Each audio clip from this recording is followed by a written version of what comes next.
বাইরে সিলগালা অক্ষত থাকে, ভিতর থেকে মালামাল কমে যায়। কাভার্ড ভ্যানের তালা এবং সিলগালা অক্ষত, সেটি নিরাপদে পৌঁছে গেছে আমদানিকারকের গুদামে, কিন্তু পরে দেখা গেছে যে পরিমাণ পণ্য বন্দর থেকে কাভার্ড ভ্যানে তোলা হয়েছে তা গুদামে যায়নি। অক্ষত কাভার্ড ভ্যানের ভেতর থেকেই হাওয়া হয়ে গেছে আমদানিকৃত মালামাল। এই রহস্য উদ্ঘাটনে মাঠে নামে police bureau of investigation PBI. তদন্তে বেরিয়ে এলো চাঞ্চল্যকর তথ্য। অভিনব কায়দায় অক্ষত রেখে কাভার্ড ভ্যান থেকে পণ্য সরিয়ে নিচ্ছে ঢাকা চট্টগ্রাম মহাসড়কে সক্রিয় পণ্য লোপাটকারী চক্রের সদস্যরা। চীন থেকে আনা 10 কোটি টাকা মালামালের মধ্যে 37 লাখ টাকার মালামাল গায়েব হওয়ার অভিনব কৌশল ধরা পড়েছে। মামলার তদন্ত গ্রহণের 12 ঘন্টার মধ্যে রহস্য উদ্ঘাটন করে 5 লক্ষাধিক টাকার মালামাল উদ্ধার এবং অপরাধী চক্রের 4 জনকে গ্রেফতার করা হয়েছে। মঙ্গলবার এ বিষয়ে পিবিআই চট্টগ্রাম জেলা কার্যালয়ে এক প্রেস ব্রিফিংয়ে বিস্তারিত তথ্য জানান জেলা পুলিশ সুপার শেখ জৈনুদ্দিন। এটা আমরা সীতাকুণ্ড থানা থেকে সউদ্যোগে মামলাটি গ্রহণ করে আমরা 12 ঘন্টার মধ্যে ফ্যাক্ট ফাইন্ড আউট করেছি।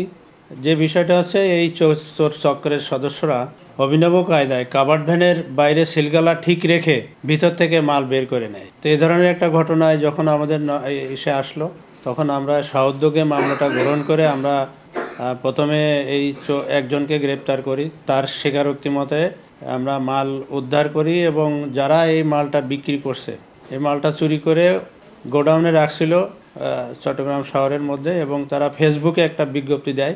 বিজ্ঞপ্তি দেওয়ার পরে ক্রেতা হিসাবে আমরা ধরে টাকা দিয়ে তাদেরকে গ্রেপ্তার করি এবং মালামাল উদ্ধার হয়েছে। এখনও মালামাল উদ্ধারের প্রক্রিয়া আছে, তবে আন্তঃজেলা চোর চক্রের সদস্য। জানা যায়, এলসির তালিকা অনুযায়ী আমদানিকৃত 10 কোটি টাকার মালামালের মধ্যে প্রায় 37 লাখ টাকা মূল্যমানের 193 piece wheel, 11 piece motor, 171 piece differential, 116 piece charger, 17 piece spring ঘাটতি দেখা যায়। আমদানিকারক খবর পেয়ে সীতাকুণ্ড থানায় একটি মামলা দায়ের করেন।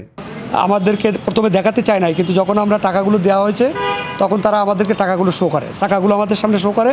যখন শো করে তখন আমি তাৎক্ষণিকভাবে পিবিআইতে ইনফর্ম করে রাখছিলাম যে আমার মাল চুরি হয়েছে। এই মালটা শুধুমাত্র আমি বাংলাদেশে ইম্পোর্ট করি, এটা খোলা বাজারে পাওয়ার কোনো সুযোগ নাই। তো আমরা যখন তার কাছে টাকাগুলো দিলাম, তখন সে টাকাগুলো যখন বের করলো, ওটা আমারই টাকা ছিল। তো পিবিআইয়ের সহযোগিতায় আমরা প্রাথমিকভাবে শুধুমাত্র টাকাগুলো উদ্ধার করতে পেরেছি। এখানে প্রায় 3,80,000 টাকার মাল আমরা উদ্ধার করছি। এখনও প্রায় 35 লক্ষ টাকার মাল আমার কোথায় আছে আমরা এখনও জানি না। এটা পিবিআই তদন্তের উপরে নির্ভর করছে। কাভার্ড ভ্যানের সিল অক্ষত রেখে ভ্যানের নিচ দিয়ে ভেতরে প্রবেশ করার জন্য আলাদা রাস্তা কেটে রাখে চক্রের এই সকল সদস্যরা। পরে সুকৌশলে সরিয়ে নেওয়া হয় এই সকল মালামাল। আচ্ছা, এটা একটা অভিনব চুরি। আসলে এই ধরনের এটা আসলে আমরাই চট্টগ্রামে প্রথম এই ধরনের চোর চক্রের সদস্য ধৃত করতে সক্ষম হয়েছি। কাভার্ড ভ্যানটা বাইরে সিলগালা অক্ষত থাকে, ভিতর থেকে মালামাল কমে যায়। আহমেদ শারজিল, বাংলাধারা, চট্টগ্রাম।